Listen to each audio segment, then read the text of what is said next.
हम लोग बात करेंगे कि मेरा सिलेक्शन कैसे हुआ, ठीक है? मुझे कितना टाइम लगा, मैंने कितना टाइम दिया आर्मी में जाने के लिए और मैंने कैसे निकाला ये चीज़ें, ठीक है? भर्ती वगैरह कैसे निकाला। आपको मैं आज के इस इम्पोर्टेंट वीडियो में अपनी जर्नी बताऊँगा। तकिया नहीं है तो ये ईंटा जंगल में मिला, ईंटा ही लगा लिया चेस्ट में। कोई दिक्कत की बात नहीं है भाई, थोड़ा प्रॉब्लम हो रही थी इस वजह से। खैर प्रॉब्लम तो कुछ नहीं है, जंगल में ही है, ठीक है? तो आज के इस इम्पोर्टेंट वीडियो में यही बताऊँगा कि आप कैसे इंडियन मतलब मैं कैसे आया। तो सबसे पहले देखिए, मैं स्पोर्ट्स से था, क्रिकेट वगैरह खेलता था और क्रिकेट खेलता था इसका मतलब आप समझ सकते हैं कि फ़िटनेस और मेरी फिज़िकल इम्प्रूव रही होगी पहले से। तो मेरे चाचा जी जो हैं वो पुलिस में हैं, ठीक है? तो ऐसे ही कोई भर्ती आई थी 2019 में लगभग, तो उन्होंने बोला कि बेटा फॉर्म डाल दो, तुम अपना क्रिकेट खेलते रहना, फॉर्म डाल दो और अपना दे देना एग्ज़ाम, हो सकता है अगर लक है तुम्हारा, किस्मत है, मेहनत करोगे तो निकल जाओगे। खैर मेरा कोई मतलब मूड नहीं था कि मुझे जाऊँ मैं आर्मी में या देश सेवा करूँ, मतलब देश सेवा का किसी को भी मौका मिलेगा वो करेगा, बट मेरा तो क्रिकेट का ही मन था।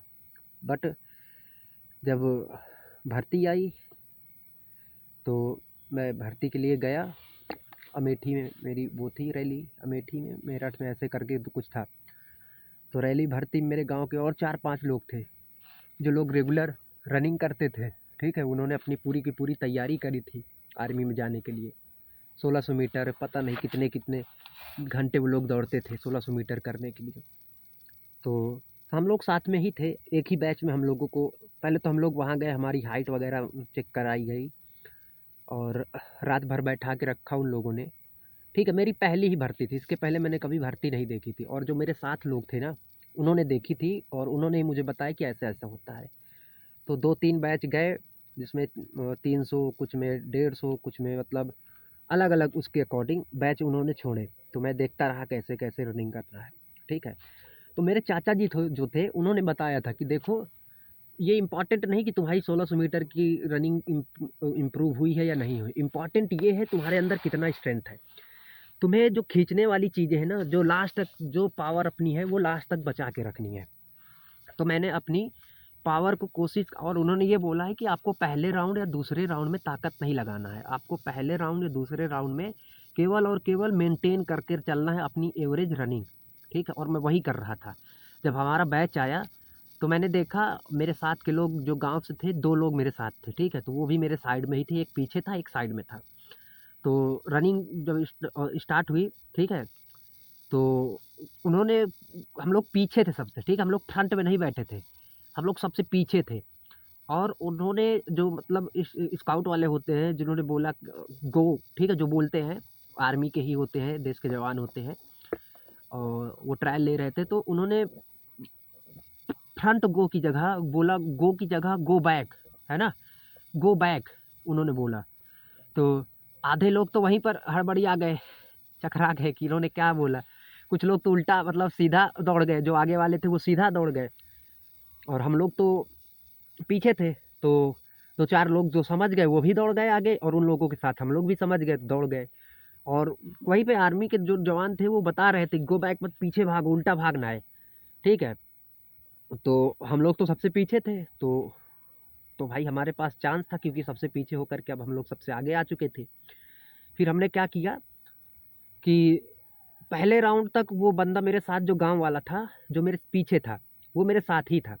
तो उसके मोटिवेशन में मैं दौड़ता रहा पहले राउंड तक, ठीक है? फिर दूसरे राउंड में जब शुरू आया तो मेरे जो साइड वाला मेरे गाँव का बंदा था राजेश, वो भी मेरे साथ दौड़ने लगा। अब हम लोग क्या कर रहे हैं ना, अब हम लोग 3 लोग हैं साथ में, हमसे 7 लोग आगे थे, 7 लोग हमसे आगे थे, बाकी हम लोग 3 लोग साथ में थे। और गो बैक बोलने की वजह से जो क्राउड था, जो भीड़ था, जो प्रॉब्लम होती रनिंग में, वो नहीं हुई थी, ठीक है? हम लोग बहुत ही ज़्यादा लकी थे, अपने आप को मैं बहुत लकी समझ रहा हूँ क्योंकि शायद मैं रनिंग नहीं इम्प्रूव कर पाता, शायद कभी भी मैं रनिंग नहीं ले पाता, ठीक है? तो उसके बाद जब हुआ तो मैंने क्या किया कि मैं दूसरे राउंड तक मेंटेन कर रहा था और वो लोग जो मेरे साइड वाले थे वो खींच रहे थे दूसरे राउंड में ही, ठीक है? तो तीसरे राउंड में उनकी हवा निकल गई और तीसरे राउंड में मैं कोशिश कर रहा था जो आगे 7 लोग हैं उनमें से आगे 5 में बना रहूँ मैं, ठीक है। तीसरे राउंड में कोशिश कर रहा था मैं, और मुझे कहीं पर भी स्टेमिना वीक नहीं लगा, क्योंकि ऑलरेडी मैं क्रिकेट खेलता था, तो जिम करता, रनिंग करता, ढेर सारी फास्ट बॉलर था मैं, ठीक है, मीडियम पेसर। तो ऑलरेडी मैं बहुत ही ज़्यादा मेहनत करता था, तो उस वजह से मुझे कभी फिटनेस में प्रॉब्लम नहीं समझ में आई कि मैं दौड़ पाऊँगा या नहीं दौड़ पाऊँगा।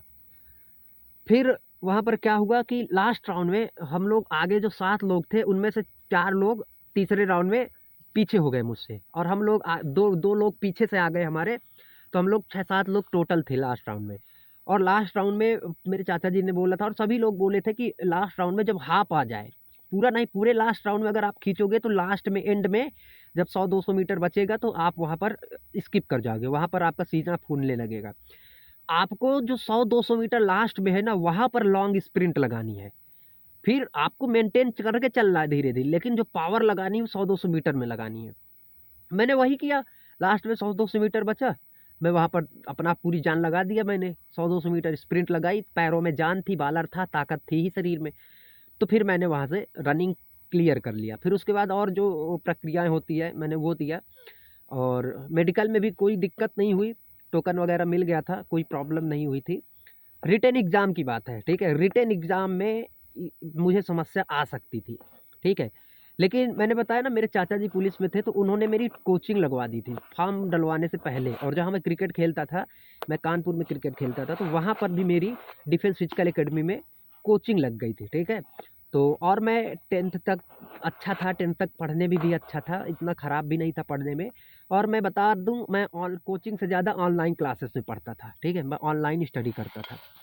तो ऑनलाइन स्टडी से एग्ज़ाम बहुत ही सरल था, ठीक है। कितना ही एग्ज़ाम आएगा ट्रेडमैन में, ठीक है, कितना ही तगड़ा एग्ज़ाम आएगा ट्रेड्समैन में, तो इतना तगड़ा ट्रेड्समैन में एग्ज़ाम नहीं आया था। तो फिर वो भी क्लियर हो गया। इस तरीके से सारी चीज़ें हुई, इस तरीके से सारी चीज़ें होती हैं। अब मैं आपको एक बात बताना चाहूँगा अपनी जर्नी से कि अगर आपको इंडियन आर्मी में जाना है तो आपको एकेडमी ज्वाइन करने की ज़रूरत नहीं, आपको बहुत ज़्यादा हवाबाजी करने की ज़रूरत नहीं। सिंपल रेगुलर रनिंग करिए, क्योंकि मैं रेगुलर रनिंग करता था ग्राउंड में अपने। जब मैं क्रिकेट में जाता था, कोच हमें ग्राउंड में घुसने से पहले 7 बार 5 बार रनिंग करवाते थे। तो वो जो रेगुलर रनिंग थी ना, उसने मेरे माइंडसेट में कहीं पर भी मुझे ये नहीं समझने दिया कि मैं वीक हूँ और मैं नहीं रनिंग कर पाऊँगा। और जो लोग आर्मी फॉर्म डालने के बाद खूब ज़्यादा रन कर रहे थे, वो मुझसे पीछे रह गए। क्यों? क्योंकि मैं रेगुलर रनिंग करता था। धीरे धीरे आप भले ही दौड़िए, लेकिन रेगुलर करिए। रेगुलर करेंगे तो आपको बहुत ज़्यादा मज़ा आएगी, ठीक है। बाकी जो पूछना हो आप लोग पूछ सकते हैं, लाइक शेयर सब्सक्राइब कर सकते हैं मुझे, और जो भी पूछना हो आप लोग पूछ सकते हैं, ठीक है।